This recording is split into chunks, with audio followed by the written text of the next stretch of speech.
Hey everybody, welcome back to Historians of the Movies podcast. I am your host and creator, Jason Herbert, and every single week we are bringing you movies and the histories behind them. And this week we are talking about Twisters in theaters now. And to talk about this film, we brought on Kate Carpenter. She is a doctoral candidate at Princeton University, where she is currently writing her doctoral dissertation on the history of modern-day storm chasing. So, sit back and relax because this conversation is a lot of fun, the movie's a blast, and you're really going to enjoy it. Twisters is next on Historians of the Movies podcast.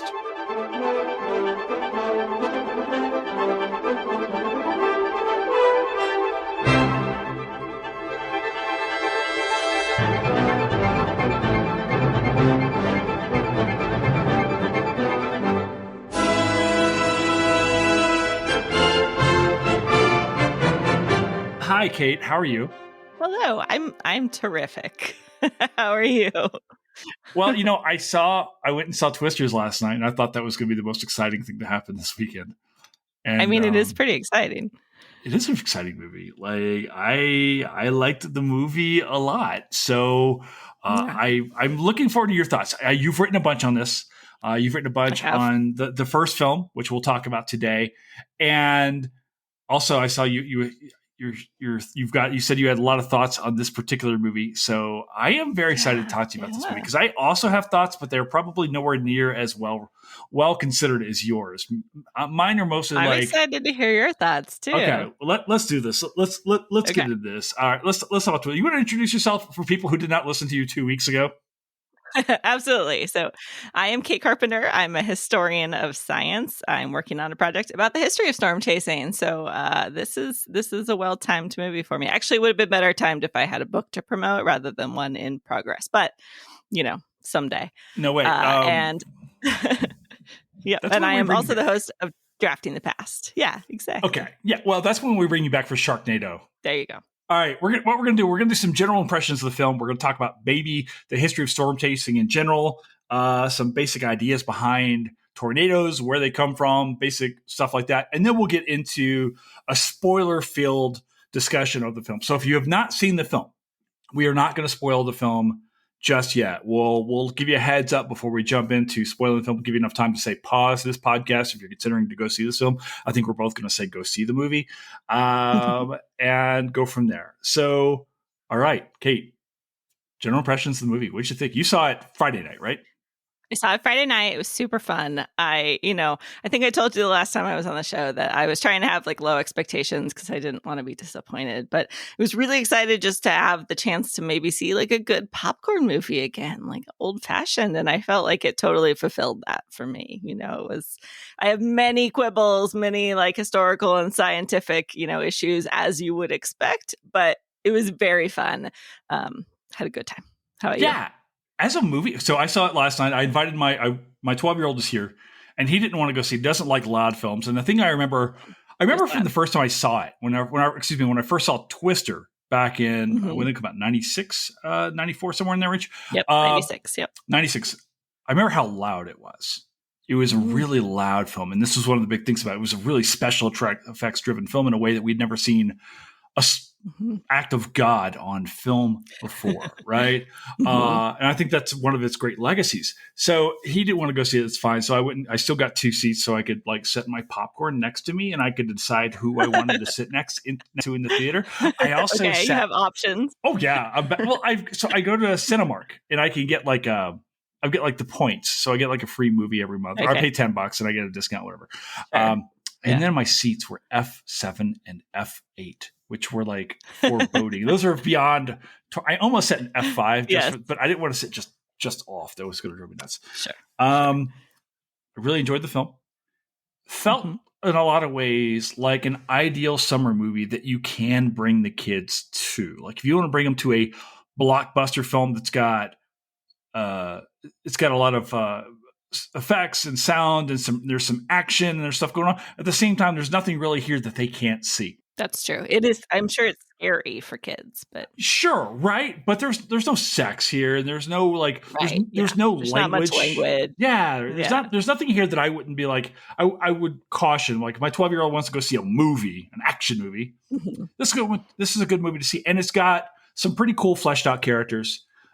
In the film, we've got a pretty diverse range of people in this film, which I dug. Absolutely. Strong men, strong women. Things felt like pretty well written. So I was enjoying what I saw on screen. I was enjoying maybe the thought processes behind the decisions that were made. There's one big one that's kind of being talked about right now as far as the decision that was made not to have something in the film. We'll get to that at the very end. Okay. But aside from that, really enjoyed the film thus far. So let's jump into this. This movie's about storm chasers. It's about a woman. It's about her own personal chase with her own personal storm, I think. Yes. I guess. Overcoming her trauma. Oh boy. So are we over? Let that scar, right? All right. There's a scar. Yeah. All right. So let's talk about this. I think by now we're all familiar with the idea of storm chasing because Twister, as you've talked about, really kind of put this on the map in a ways that maybe people weren't familiar with before. And I think now with the advent of social media, which was definitely a change since the last film. What is storm chasing, and like where does this idea come from? Let's jump into like the behind the scenes stuff on Twisters first. Yeah. So there are a bunch of ways you can define storm chasing. Okay. I define it as trying to make a forecast about where a potentially tornado producing storm will occur, and then going out in a vehicle to try to intercept that storm. And I focus on tornadoes as storm chasing. There are hurricane chasers and even hail chasers, other kinds of sort of storm chasing. And I'm not like interested in gatekeeping it, but in terms of talking about like the history, I focus just on that tornado aspect.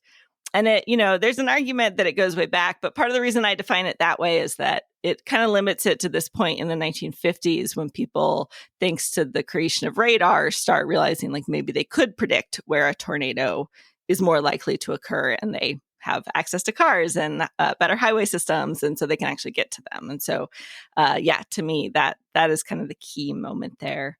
And it starts out, in the 50s, there are just a couple of guys. One, he's actually not even a research scientist officially. He's a forecaster, a meteorologist named Neil Ward, but he gets obsessed with tornadoes. He starts building models of them in his garage. And it's kind of a side project of his work at the National Weather Service. And as part of that, he teams up with the Oklahoma State Highway Patrol to try to see if he can go out in a car and get close to a tornado and take photographs of it. So he's able to do that in the late 1950s. And then there's another guy, David Hoadley, who is not a scientist at all. He gets really interested in tornadoes as a teenager in North Dakota. And he decides just to kind of teach himself how to forecast. He starts hanging out at National Weather Service offices and learning about the weather and starts doing his own chases. And what boggles my mind always about Dave Hoadley is that he's up there in North Dakota doing this by himself, teaching himself these things, like this kind of affable but weird guy in the National Weather Service office.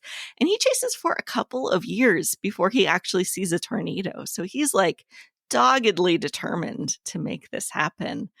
But then really like through the 60s, Hoadley's out there still chasing. There's a few other people just doing it for fun, but it's not really till the early 1970s that real like focused scientific storm chasing takes place at the National Severe Storms Lab in Norman, Oklahoma. And that's kind of the real like full-fledged birth of scientific storm chasing. All right, I want to ask you about this because I hear about this. I lived in Wichita, Kansas for 5 years. It's like when I moved to Wichita, that's when tornadoes became part of my life. If you're out there and you're Wichita, you know that every Monday at noon, the tornado alarm. Every single Monday. Here it's Wednesdays at 11. Yep. Absolutely, right? And it's just part of it because it's part of the negotiations you make with the landscape to live in that place, right? Just like in Florida, we've got hurricanes and bad governors, and in other places, you've got whatever. So I want to ask you this: is tornadoes are not unique to the United States? Are there storm chasers elsewhere? Are we familiar with this? like where are we the only crazy, batshit crazy people doing this? Like, what's going on here? So tornadoes are not unique to the United States. They can actually occur basically anywhere. They're more common in some places. Actually, I believe the greatest number of fatalities from tornadoes happens in Bangladesh, I want to say. But, a huge part is, so one, there's a concentration in the U.S. of frequency of tornadoes. But the other big thing is just the conditions that make storm chasing possible, right? So the American Midwest is flat, which makes it a lot easier to, I shouldn't say entirely flat, but, there's a lot of flatness. Like 2 hills. It makes it easier. It makes it easier to see what's coming over the hill. And we have the gridded highway system, and it's just not as populated. And so, yeah, it makes chasing a lot more feasible than it is in other places. There is historically, and I think still, a contingent of Australian storm chasers. Really? Because they have some similar conditions there. Okay. So first of all, I was at the Cheyenne Mountain Zoo over the weekend with my mom on my birthday. And she kept telling everybody it was my birthday. And then I was like, Mom, stop. Just fucking stop already, right? That's so annoying. We got to the Australia section. And I'm just like, Wallaby, right? So now in my head, I've got this idea of just super cute little humans called Australians who are out there looking at tornadoes. It's just, I don't know. Do they call them tornadoes in Australia? I think so. Like, is it a cyclone elsewhere? Or is like, I don't know. So a cyclone is technically a different thing. Okay. A cyclone is I think part. Oh gosh, I'm going to get this wrong. Boy, meteorologists listening, please forgive me. But I think it's part of a hurricane. And that's right. If I'm not confused, if I'm not mistaken, I think a cyclone doesn't touch down is the wrong term, but on land, and so that is part of the difference. But people call it that colloquially all the time. No, but I'm just like, now I want to get on YouTube and like look for Australian storm chasers. First of all, I want to see the accents. Yeah. But the two countries have very similar things, right? I think the interior of Australia is more rugged than perhaps the plains. I think you're absolutely right. One of the joys of living on the plains, people out there who live like in Kansas absolutely love like the sunrises and sunsets over these big, beautiful skies and the sunflowers and things like that. So yeah, in both films, you see people just tearing ass across the plains. Like any movie set in the Midwest has to have that, like in Interstellar when they start going to look for the drone. But I want to talk about a very specific area because we should probably list out. It's not a surprise that both Twister films are set in Oklahoma. Sure. Tornado Alley. So where is Tornado Alley itself? Like, let's define this. So it's worth remembering that Tornado Alley is not actually like a scientific term. Bullshit. It's actually it was a phrase created by the media, and people use it as a sort of familiar idea, and it kind of stretches like Great Plains from Texas and Oklahoma up to the Great Lakes and sort of that area of Great Plains and Midwest. It's where the greatest frequency of tornadoes occurs every year.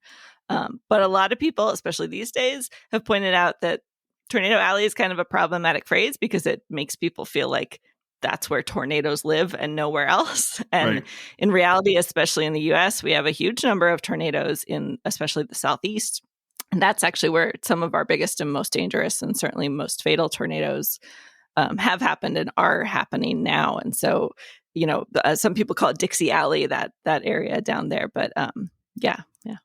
Well, it's you bring up a really good point. And I'm wondering if this is associated with climate change because as a guy who grew up in Kentucky and Louisiana, tornadoes weren't really part of our lives growing up. Now, what we did have are, massive, amazing, beautiful thunderstorms that would kind of crackle, and I'd be at my grandparents' house. It would be amazing.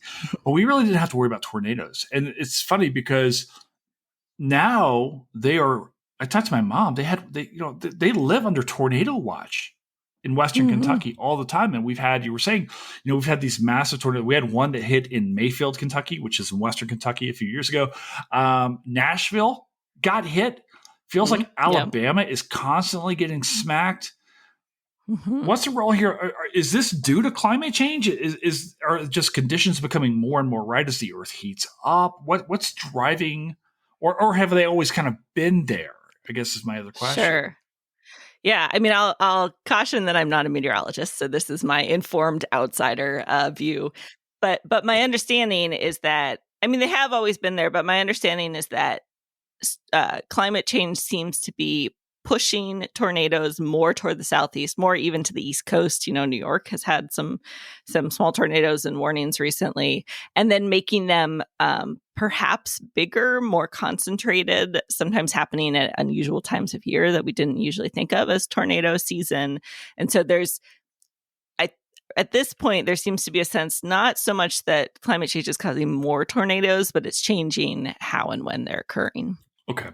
I kind of wonder, and again, we see so much allusions in this film. A slight spoiler here, but this happens in the first film. The allusions to Wizard of Oz, which we have to at some point in time cover. I'm watching this movie going, God, we got to get Wizard of Oz on the pod, and I think I've got to get like native Kansans on the podcast to do that one. I guess I don't know, but I kept wondering, for Oklahoma specifically, if maybe this was just God getting back at us for Toby Keith.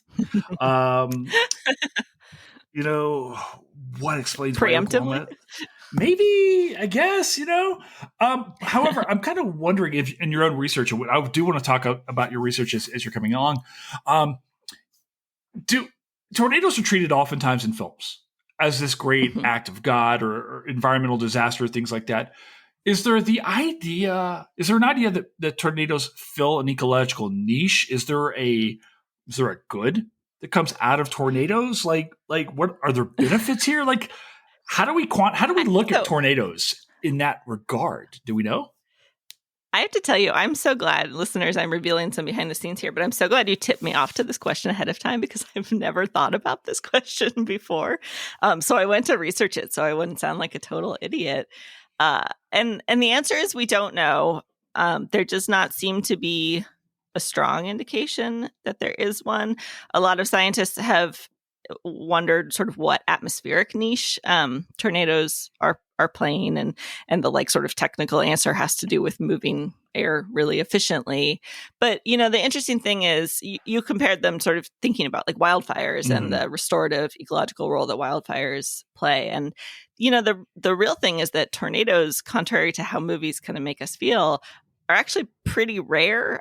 They hit sort of sporadically and not as commonly as we might kind of have the impression of. And so they don't play that like role that a wildfire does. When a tornado hits, it hits in actually a very small place, which can be devastating if there are a lot of people, of course, in that place. But from like a big ecological standpoint, it's really not that huge of an impact.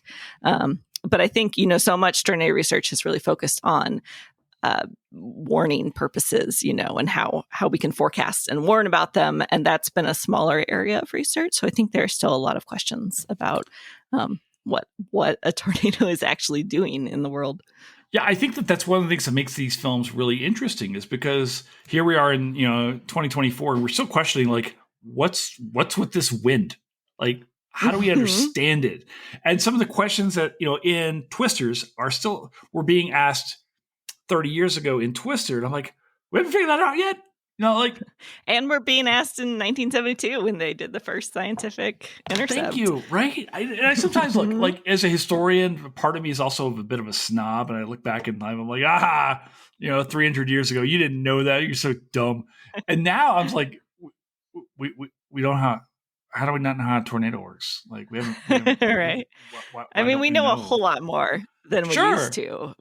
But it's fascinating that all this information has been sort of filled in around, but there are still these really central questions of like, why do some thunderstorms make tornadoes and others don't? And we just don't know. Yeah. And I think one of the things that's driving maybe these films is the idea of how people live with this. This is much more about using tornadoes to talk about a young woman's trauma and coming to terms with that and moving past that, which I think it does really, really, really well. But I do want to like talk about the lived experiences because my time in Kansas changed the way I look at tornadoes so freaking much. And if my buddy Levi Henry is out there right now, or my friend John DeCessor are out there, you guys friggin' like, I became so numb to tornadoes after 5 years. I was like, whatever, and I'll get into it. So, all right, I want to jump into the movie. Now we kind of set some background here on what Tornado Alley is and storm chasing and stuff like that. If you have not seen the film yet, first of all, go see the movie. Don't wait to go. Like, let's save the movie industry because the rest of the world is going to hell. So let's do that. I saw Did you see the ticket sales projections are like way beyond what they hoped that they would be? It's blowing up. It's done really, really well. Okay, let's talk about. Okay, we're gonna start spoiling now. Okay, I think for a couple different reasons. Glenn Powell is starting to become the movie star. That's so true, right? Like, I think we've been looking for a movie star. Yeah. He just has that like bigger than life charm. I think there's been such a trend of TV and movie stars seeming kind of like real people to some degree. You know what I mean? Like the sort of that more like accessible, gritty indie film kind of feel, maybe. Sure. And he feels to me just like a return to that classic movie star. Like you would not see this person on the street. My husband quoted the show Community. I don't know if you're a fan, but yeah, absolutely. Okay, they refer at one point to someone as network TV good looking, and I feel like that applies very well to Glenn Powell. It does. He's made some really smart. I think people are rooting for him now. I think. And there's this weird thing because he really kind of exploded with that smaller part in Maverick, where he's Hangman. And kind of famously, I think a lot of people know that he had gone for the role, of Goose's kid, and he didn't get it. And then Tom Cruise was like, just hang around. This your moment's going to happen. And then he goes off and he's made, he made the movie with Sydney Sweeney. Did you see Hitman yet? I haven't yet. Oh my God, it's so much fun. Like on Netflix. We're going to do it on HATM because he's making really smart choices. Apparently he is just now signed on to do a remake of Backdraft. Wow. Yeah. So I'm like, dude's making legacy films and that's fine with me. He's so funny too. He does like, the dramatic stuff, the action stuff. But after seeing Twisters on Friday, we started rewatching Scream Queens, which was this very short-lived dark comedy that he was in almost 10 years ago now, and he's hilarious in it. Yeah, he's got the chops, and I feel like the chemistry he had with Daisy Edgar Jones was real. Oh, see, I have to agree with you. This was like one of the disappointments for me that I really liked Daisy Edgar Jones, but I felt like they didn't have chemistry. Really? Did you feel chemistry? Yeah, I thought they had excellent. Oh, see, I thought they had really good like friend chemistry. That might explain why we don't get the kiss at the end. Yeah, which has been the big thing that's going around. Is that the big thing? Yeah. Yeah, everybody's like, well, because they filmed it. They filmed a kiss. Did they? Oh, I didn't know that. Oh yeah, I watched it too. The secret. Shit was hot. Maybe I'm just alone. I don't know. So then why did they cut it? Well, because they felt like, and I see why they wouldn't, right? Because the story's not about romance. It's not about them falling in love. I don't, of course I want to see them kiss because I want the guy to get the girl, right? As just, I like the trope. Maybe the girl gets the guy, whatever, right? But yeah, it's almost, I think the idea is like, maybe it's cliche. That I totally agree because as I was watching it, I was like, because of the reviews I read ahead of time and stuff, I thought that this was like a love triangle situation, but it's not at all. It's really just a movie about like a friendship forming over tornadoes. But then at the end, there's like this kind of turn toward like the romantic finish. And I was I guess I was wrong. I guess they are falling in love. Yeah, I think so. Like there's clearly some heat going on there, except for then when he drills the thing down in the airport, I'm like, dude, you're in so much fucking trouble right now. In my head, I'm like, you do not mess with the TSA. Like it's great. Yeah, they don't care how many followers, a million followers on the that's just. I like that he's like. It's an amazing classic movie moment. And in 1996, it would have felt like perfect. But in 2024, you're like, oh, yeah, the Homeland Security Act is coming down on you real hard. Right? I'm like, did we just make this into a history movie? We did, right? You're absolutely right. And like the begrudging thing, like, okay, I hated the friend. I hated him. Javi, I just was like, because he's so in love with her. Oh, I love Anthony Ramos so much, and I felt like they did him an injustice. Well, he had to do something, right? There had to be somebody who changes their way, and of course, she confronts her. She confronts the storm. Tyler doesn't have to change anything. I think maybe the idea is like when we first see him, he's this larger than life guy. We're not supposed to like him, but it turns out he's had a heart of gold the whole way. He's actually pretty consistent. He's actually. a very likable yeah. guy the whole way out. And, we find some Yeah. backstory. He got hurt. He was a bull rider. See, there's cattle history, ladies and gentlemen. Yeah, and the whole, there's some good catchphrases in this. But yeah, I don't know. Part of me wanted the kiss. I get why they didn't. I felt like they had good chemistry. No. I actually didn't feel like he had great chemistry with Sydney Sweeney in their movie. Yeah. Because I just didn't think she was that good of an actress in that film. Interesting. Right. But if you watch Hitman, he and Adria Arjona are just fire. So, anyway, okay, so like that. All right, let me ask you this. What is this film getting right from, you said you had some quibbles. Let's do some actual rivet counting on this one.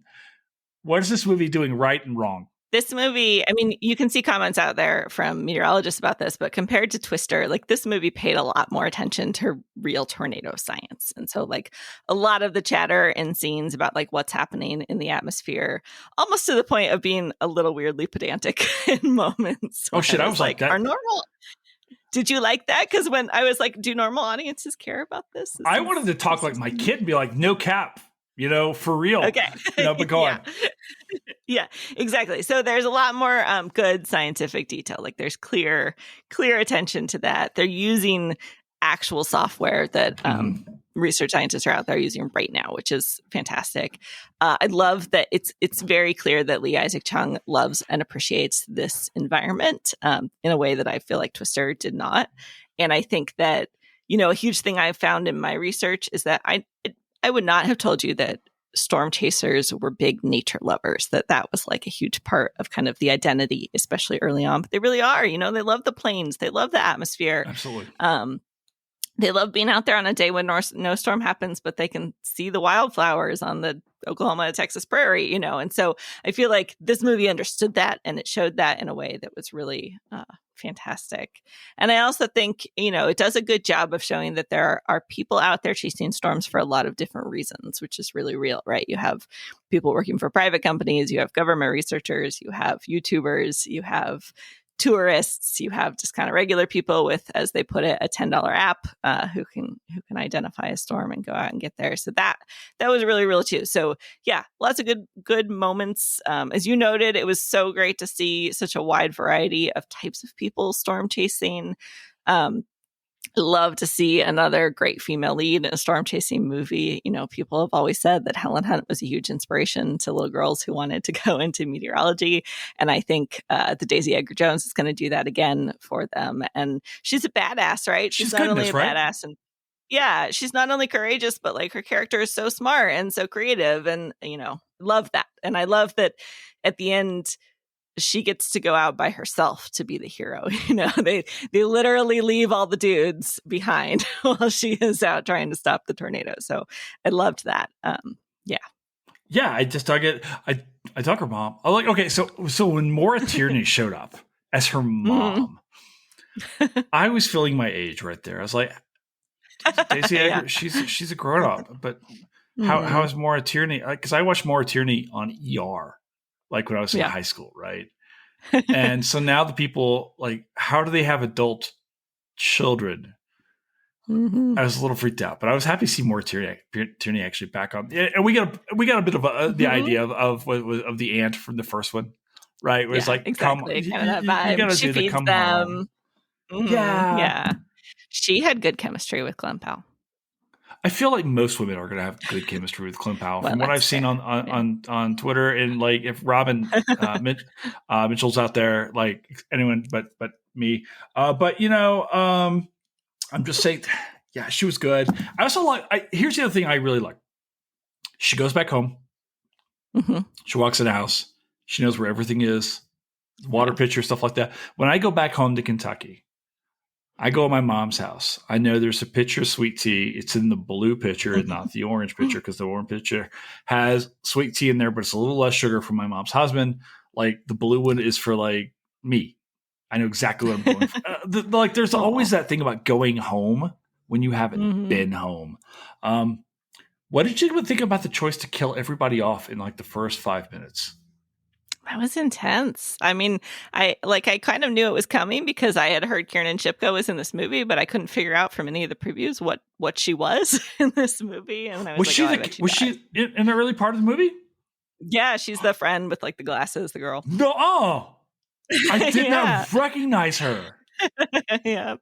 Also, talk about dating ourselves. Like, I watched her as a child on Mad Men, and now she's an adult. Yeah. So I watched her on Sabrina in between, but yeah. Okay, exactly, right? So I knew the boyfriend had to die. Mm-hmm. Like all of them. Yeah, and I thought when he picked up the spike, the thing. Oh my gosh, I was so stressed. Like, it was such a good misdirect. I was like, oh my god, they're going to impale him on that thing. Yeah. Oh, see, I thought he was going to be killed by lightning because they just had that whole conversation about being struck by lightning. And I guess in my research, I've read so much about the danger of lightning while storm chasing, and so I was. Oh, do tell. The whole time I had my hands. What's the danger of lightning? Oh, it's just a huge danger if you're storm chasing, right? Because you're out there in a storm and you're on the plains and you're often the tallest thing around. And so, like, you think of tornadoes as being the threat, but lightning is one of the biggest environmental threats. And especially early on, like, there were several storm chasers who were either struck or had incredibly close calls and would tell these just crazy stories about, like, all being hit, like the lightning struck right near them and they all like passed out briefly and then they woke up and were like, am I dead? Is everyone dead? Jesus. It's crazy. Yeah. I'm worried about lightning, not because I chase storms, but because I'm sure that God hates me. So that's my aspect when it comes to that. All right. What drove you nuts in this? Okay. Do you have a list? Well, so there's a bunch of things, but in terms of like, I hope that most people watching it either can tell or will shortly figure out that you cannot stop a tornado in any way that we know. So I'll come back to that. But the thing that really stressed me out is that they're just so close to the tornado. Please don't get that close to a tornado. Please, I beg of you, if you're inspired by this movie to become a storm chaser, like learn a lot about storm chasing and know that storm chasers do not get that close to tornadoes. It's a very bad idea. You will probably die. Don't do it. So the storm chasers stay farther. Storm chasers do not actually drive into said tornadoes. Yeah, I mean, I hesitate to even say this, but there are a couple of people out there who are trying to like either think they have or have created vehicles that are clearly the inspiration for that truck and its like auger system to drive into the ground. But yeah, for the most part, storm chasers, regardless of why they chase, stay farther away from tornadoes than that. In part because a lot of the reason that people storm chase, unless they're scientists, is to get really great photos, right? And you can't get great photos of a tornado when you're like inside of it. But it's one of the big problems with modern storm chasing is social media and just the intensity and this like pressure to one up each other and have increasingly exciting videos. And so like, it's kind of stressful. People brag these days about how close they can get to a tornado. And, longtime storm chasers especially are like, man, that is not the way. That's not what we should be doing. And so, yeah, every time they are either in a tornado or right next to it. And it was like, man, these things can move at any moment, which we see in the movie to some degree. But yeah, it was very stressful for me to watch. See, I feel like that's one of the things that the film does a lot of stuff well, but I feel like that's one of the cool parts about this was the social media aspect because it plays such a viral. Well, this guy, they don't like him because he's this storm chasing tornado wrangler. He's got the great shirts. It's not my first. What is it? Tornado? Is that what it is? I had to look at it twice. It's like, is that what it is? Yeah. But at the same time, like you totally get like. So I get the duality. And of course, they do this really cool kind of a flip from the first film where it's both leads have that intuition of, say, Bill Paxton's character. But, right. It's the tornado wranglers who are the good guys who are not well funded. Ragtag. Yeah, they're the ragtag team that we find. Like first, we don't feel like we're rooting for, but then we found out, of course, it's not tornadoes who are the danger; it's capitalism, right? It's the big land developer. Did you know? Do you know who David Cornsweet is? The Javi's buddy. He's playing Superman in the next film. Oh, I didn't even get a chance, but I meant to look him up afterwards because I was like, who is this guy? He plays a dick really well. but He does. he's Yeah. about to be. Listen, I'm sorry. I mean, Christopher Reeve is my Superman, but Henry Cavill did a really good job. So Yeah, absolutely. I'm still ambivalent about how I feel about this. I want to ask you about your codfish moment. What did you mean by this? I didn't know what this meant. What's your codfish? It just made my jaw drop. No, so I'm codfish, sorry. your codfish moment. We're going to make this a thing, so help me God. Okay. When Joanne Freeman was on the pod, Joanne came up. We were talking about Benjamin Franklin, and we're talking about the negotiations after the American Revolution over cod fishing rights over the course of New England. And Joanne, as Joanne is wont to do, lost her goddamn mind because they were talking about fishing grounds and the rights of this. And she felt like it was so personal to her. So were there parts of this film that really spoke to you, maybe through your research or anything like that? Was there a moment in this movie that you were like, I get this. This is a thing that's specific that I would get that maybe other people who are not writing doctoral dissertations and later books, devoting their entire careers to storm chasing, the history of storm chasing. I get this. Was there a moment there? Kind of, but it's such a dumb one. Okay, my moment is the closing credits because they're showing all of these, like, I don't know if you remember, but there's all these like photos and videos kind of flashing in like grid form and stuff at the end. And some of it's like stuff from the film or extra footage, but huge amounts of it are archival storm chasing footage and photographs. And there are things that like I have looked at in the archive and I think of them, I think in a weird way as like my photos. So even my husband who's sitting next to me, who's like read all my stuff and seen all of it, was like, oh, that's Ted Vegeta. Like, are you serious? Yeah. And so it was sort of dorky, but for me, that was kind of the fun moment. It was like sitting in the archive and looking at all of these images all over again. But my other thing, this is a little less like the history research, but I wrote kind of a piece about how, so this whole movie is focused on this idea of stopping a tornado and whether you can come up with a way to stop it. And I wrote about how like there's no really evidence that this is possible. But one of the biggest issues is that it distracts from real boring things that we should be doing, right? Like improving building codes to keep up with tornado science. And so I loved that at the very end, and this is like a major spoiler, but when they're in that theater, and I think Javi or somebody, they're talking about whether there's a basement, and which is another pet peeve of mine. We'll come back to that. But they're talking about how there's no basement, and he says like this thing isn't built to withstand what's coming for it, and I was like, building codes, right? So, okay, thank you for that. Yeah. I had a beef that all of a sudden like they would not talk for 5 years. That was a little. It is. I mean, I guess maybe that's why they had him. I mean, I guess the trauma and like she had to. And I guess maybe that's why they like had him join the army, because then he was distracted. I don't know. Went back to Miami, but okay, I guess. Right. Actually, so this came into my own line of work. So let me go ahead and preface this. This podcast is in no way sponsored or supported by the United States Forest Service, federal government, your tax dollars, or anyone else. But in my own line of work, especially writing my own book about traditional indigenous cattle raising and stuff like that, and also the works what I do with tribes and things like that with the Forest Service, I kept thinking about the ways in which the way we look at wildfires have changed. Initially, for the longest time, American attitudes towards, say, wildfires were that they were destructive and had to be stopped at all costs, right? You know, the Smokey Bear thing, only you can prevent forest fires, stuff like that, right? Wildfires. And I kept thinking about looking at this in terms of like tornadoes are necessarily bad and they've got to stop them. And I'm like, when they start shooting that stuff up into the tornado, I'm like, wait a second, those are pollutants. Those shouldn't be in the air. This cannot be good for us. Like are we shooting insulation into the air? Like what is it we're doing? And I also couldn't help but think that because we are in Oklahoma, where there are many indigenous communities there, a lot of the tribes that I get to work with on a daily basis are out that way.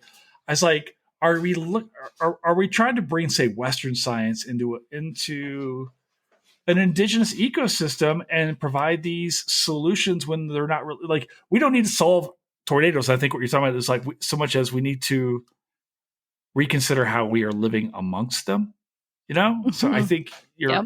that really kind of plays into your thoughts about, hey, building codes, which are not sexy. Yeah, absolutely. Right? Like, Exactly. like firing rockets into a tornado. Yeah, that looked cool as shit. But I think maybe we might be, the idea of like stopping a tornado to me felt naive. It's like, naive and I don't know, just loaded with hubris, you know, this idea that like that we even can and should stop it. And, you know, I think too that you see in this movie and you see throughout kind of people, the way people talk about tornadoes, we tend to really anthropomorphize them, right? Mm-hmm. Like people use hunting terms to talk about tornadoes, like bagging a tornado or wrangling, you know, they're the tornado wranglers, right? They sort of compare them to bulls and it's, I mean, in many ways, Twister and Twisters are monster movies, right? That the tornadoes are sort of these sentient beings. There's even that line where Javi says, like, the tornadoes are coming after the people we love. Yeah. And I think this is like this incredibly human-centered pride to believe that like tornadoes are targeting us in some way, when in reality, like they're just doing their thing. You know, they are there. And so, yeah, it's really about kind of learning how to live with the atmosphere rather than fight against it and understand the limits of the world and the environment we live in. And so many of the ways that have ever been floated to stop tornadoes, even, you know, far-fetched as they might be, would require, you know, the kinds of energy that would potentially do way more harm than an actual tornado would. I just felt like this is also like the idea. Like, did you ever see the movie The Core? With Hilary Swank and Aaron Eckhart, and like that sounds familiar. Oh, I remember the previews for that. Yeah, it's so bad, but it's one of my comfort movies, right? It's like where they have to jumpstart the Earth's core because they had messed around with it. And I felt like this is what happens. Like we start shooting jelly beans into the sky, and then all of a sudden we've got high fructose corn syrup polluting the atmosphere around the world, and now there's a giant diabetes fund. I don't know, but like I felt like this kind of stuff is like what leads to the next even worse natural disaster. Right now we've got know M&Ms for instead of the ozone or something. I don't know. That was I felt like it. And I look at it and go, man, why are we trying to stop a thing that is so natural to the earth, right? And I get like she's been hurt and she lost her boyfriend and all that, but they were trying like, yeah. So, all right, I want to move on to another natural disaster known as Florida, and move on. Like I can bag on Florida. Let's move to our section, our What the Florida section. Yeah. We set this movie in Florida. Is it a movie about hurricanes? Like, why don't we have a hurricane movie? There are people trying to that, do and this. I immediately thought about The Perfect Storm. Like, I think we do have hurricane movies. But you know what I think is interesting is that hurricanes, and it's why I kind of ignore like hurricane chasers, because it's such a different thing, right? It's not hard to chase a hurricane. We generally know where they're going. They're quite large. So you can't really miss them, right? And so I think that makes for really different movies too, because hurricanes end up being the setting more than like the target of, you know, the plot. And yeah, it's kind of harder for a hurricane to like be a MacGuffin in the way that a tornado can be. Well, in some ways, I feel like you've got with the tornadoes and hurricanes, things like that. You have as a MacGuffin, I think you're right. You have almost a Jurassic Park problem, which is you can only have dinosaurs do so many things, right? We can only sure. Which is the reason why I say the first Twister worked so well, and the second and this one works so well is because it's not really not about the storm so much as about the people and using the storm to kind of drive the human thing, right? Have you ever been through a hurricane before? Have you ever sat through one? I have not, no. I've sat through more than I wish to count. Like I've sat through a bunch growing up. The first one I remember was growing up in Louisiana. Then I've sat through a bunch in Florida and stuff like that. And, you know, you just kind of wait for them.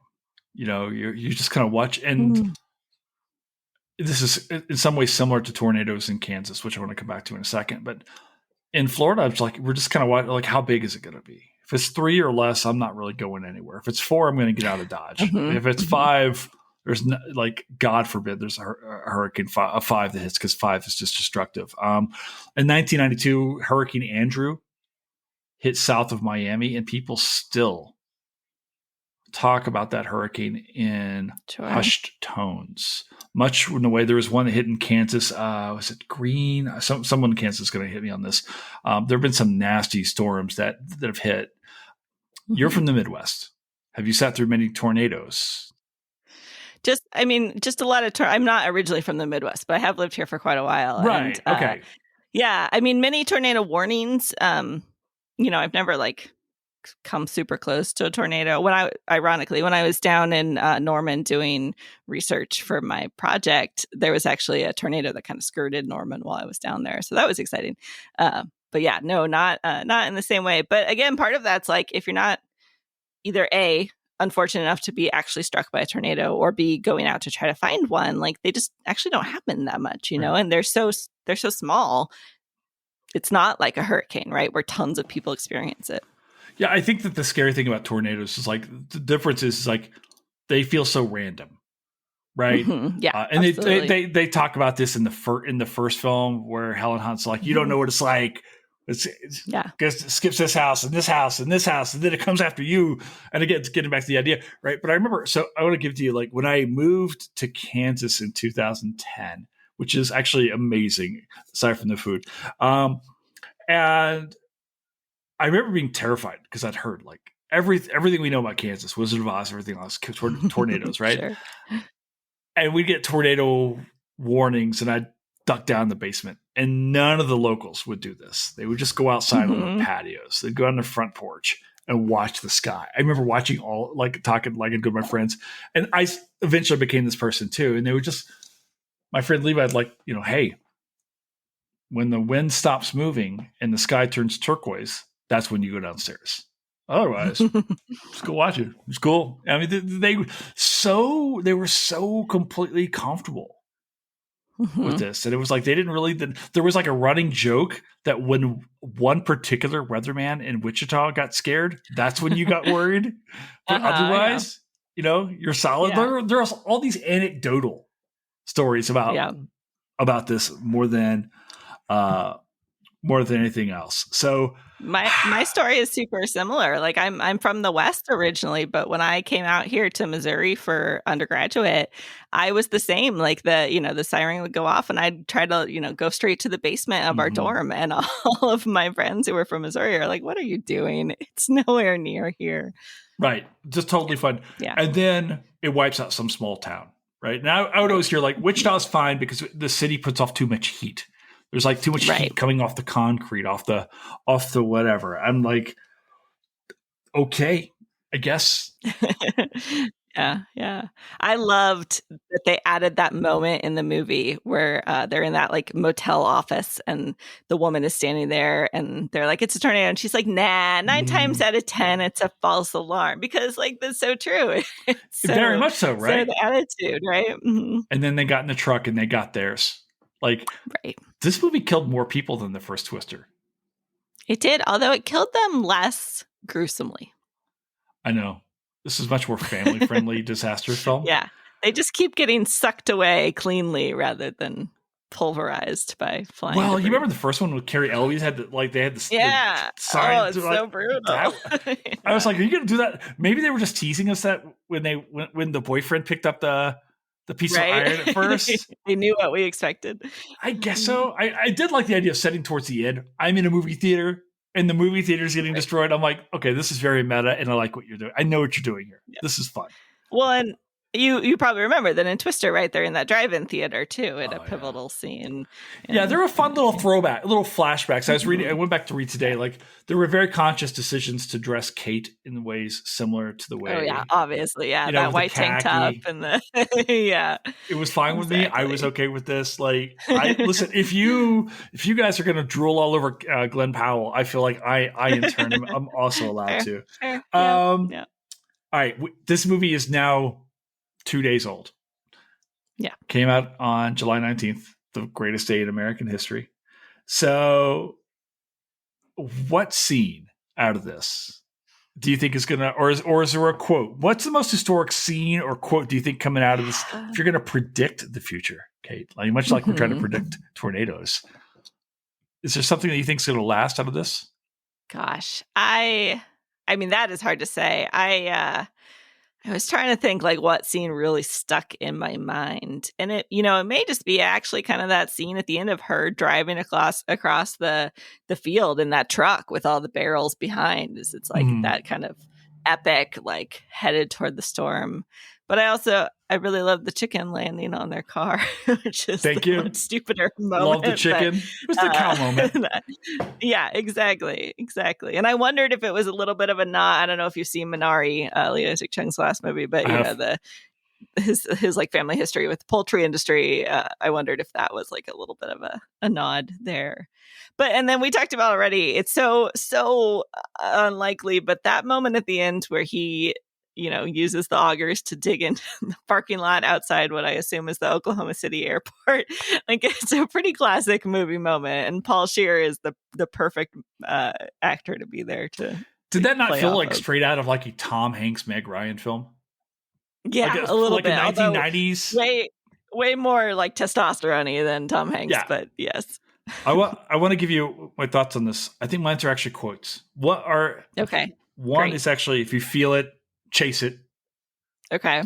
I just felt like, or when he's talking to her, when he's talking to Kate, the thing is like, you don't run from your fears, you ride them. Like, I get it. Also, I think going into the Glenn Powell like montage at the end of his career, the walking through the rain and the white shirt with the cowboy hat. It's pretty classic. Apparently, they almost cut that 2 seconds from the film. Yeah, would have been dumb. It's very important. All right. Yeah. I have to say too, the line I really like too is the asshole saying like, I guess we're listening to Dandelions now, was my one of the quotes I really liked. I like how you just call him the asshole. So I don't remember what his character's name is. I don't either. I'm just like, that's Superman. No, it doesn't like you knew really kind of first time we saw him, like, this guy's a prick, right? Yeah. They've got the team full of PhDs. I'm like, whatever, it's fine. I'm so utterly unimpressed with my own. I know you're finishing yours. I'm just like, whatever, I don't give a shit anymore. How do you think this film compares to the original?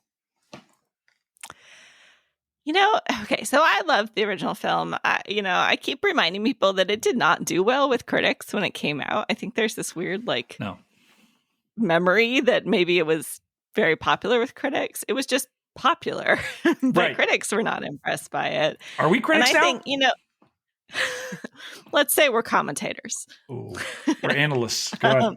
Yeah, exactly. I think this movie, to some degree, this movie may be trying to do a little too much. Like, there's a lot more here than in Twister, which was a pretty like simple, straightforward.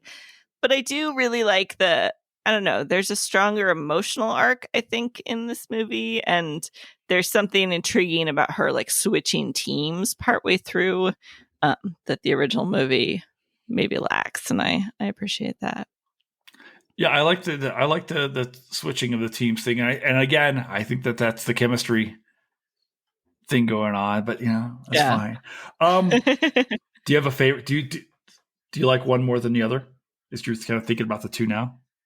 Ooh, I mean, it's hard, your first love always kind of hangs with you. It's hard to, get rid of that feeling of having seen Twister when you're young and that 90s blockbuster. And now I know too much in some ways, Also, I watched Twister innocently. Well, this is a really good cast. It's loaded. Look at that original cast too. You have Philip Seymour Hoffman is like the 15th guy in that film, like throwing out Star Wars quotes, at the tornado. I mean, there are actors in this movie that I hope 20 years from now we will be like, can you believe they were in Twisters in that tiny role? I think that's entirely possible. Like, again, this movie is 48 hours old, but I mean, I came away with this really, really satisfied. You're working on your dissertation now. Like, and I should stop saying that, because when people would ask me about my dissertation, I would like, I hate you so much. I hate you almost as I hate this dissertation. Since this is a history podcast, what are the books on tornado wrangling that you dig? Is there stuff out there at all, Kate? Like, what is that? So I'll just say up front that there are a ton of books out there written by storm chasers, and while they're not necessarily like history books, obviously they have their own awesome perspectives on what storm chasing has been like to them, and they of course are packed with amazing photos often. So I highly recommend, if you're really into storm chasing, just check those out. They're really fun. Like Warren Fadley, Howie Bluestein has great stuff. Roger Hill has one. They're all sorts of good things.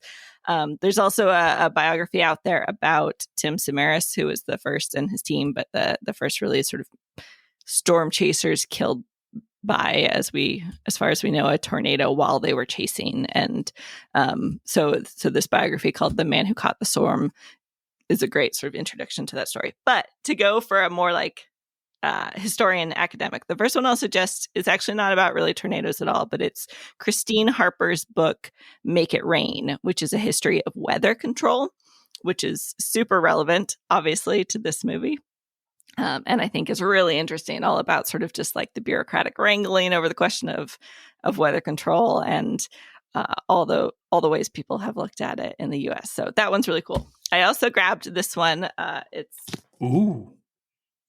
So it's by Marlene Bradford. It's called Scanning the Skies, A History of Tornado Forecasting.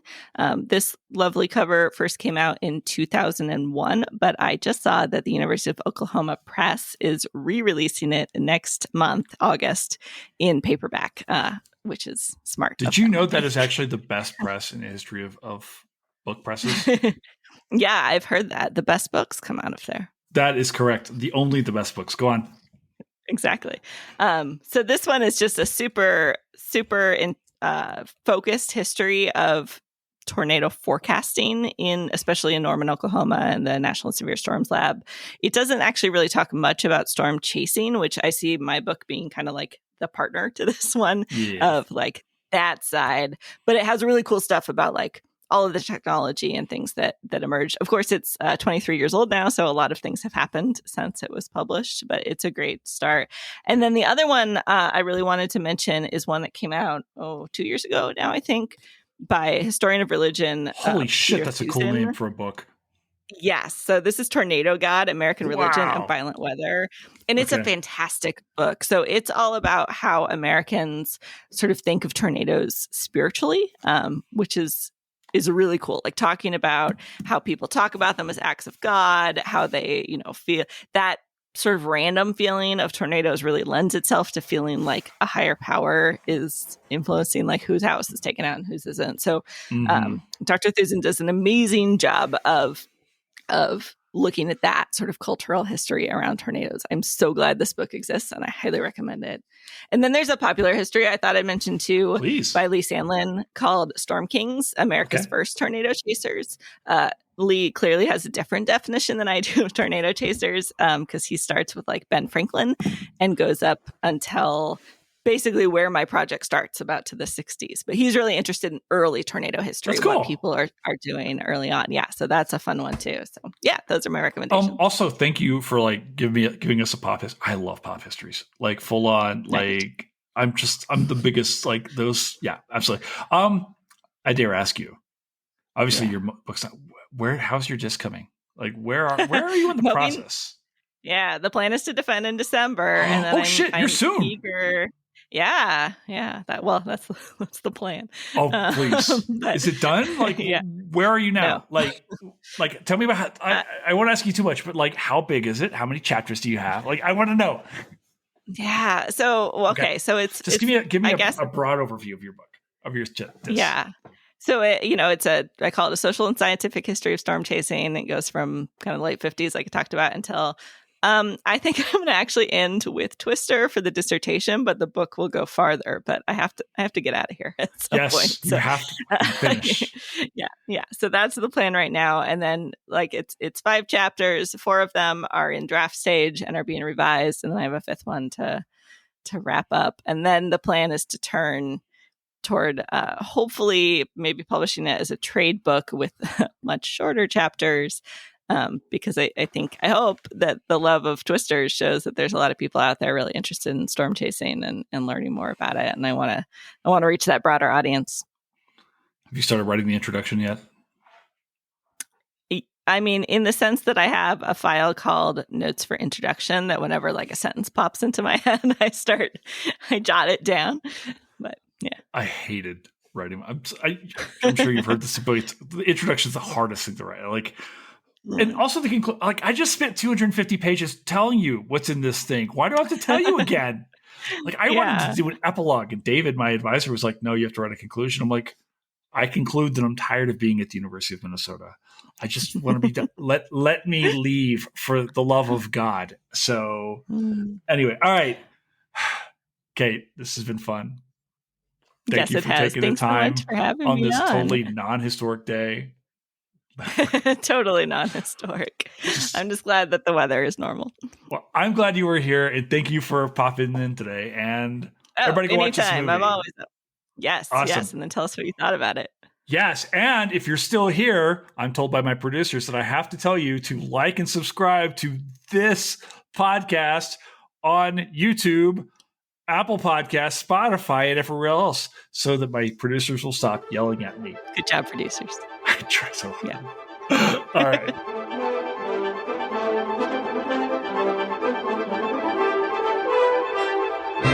Oh my gosh, guys, that was so much fun. Thank you so much to Kate for coming in. Kate, you're amazing. Thank you for coming in again to be on the pod. Keep doing so. And guys, if you haven't had the chance to listen to Kate's podcast, Drafting the Past, she does these amazing deep dive intellectual discussions on how we write histories, and she's amazing at it.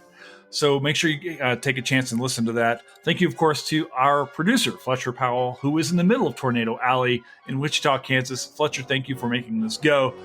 And guys, if you like this show, please remember to like and subscribe. Go find this on YouTube, HATM_YT, and like and subscribe to that. Guys, thank you so much for being here. Ciao for now. Bye.